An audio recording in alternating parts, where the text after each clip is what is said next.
automatic membro ako ng BICAM. Pagdating sa BICAM, yung first day ng BICAM, I belong to the Senate panel. Sa kabilang table, yung mga House of Representative panel. Nagmanifest ako. Sabi ko, kasi base doon sa last na budget, nagmukha kaming tanga. Kami mga membro ng BICAM.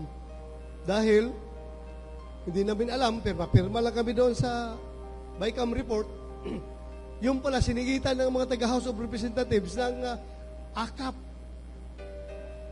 Ilang, ano halaga ng akap? Malaki. Ginamit nila sa yung People's Initiative. Yun ang ginawa nila. So, nagtaka kami, bakit mayroong ganun palang item sa ating budget na lumabas sa GAA without us knowing. So, lessons learned. Sabi ko, during the first BICAM meeting, doon sa Manila Hotel, Manila Hotel, basta sa Manila, sa isang hotel sa Manila. Sabi ko, nagmanifest ako.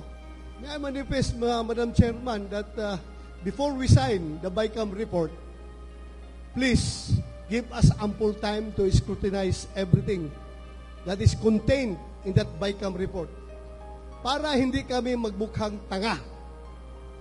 So, pag sabi ko para hindi kami magbukhang tanga, alam ko na yung mga dumidiskarte doon sa budget na yan, nakatungo, nakayuko, gano'n, no?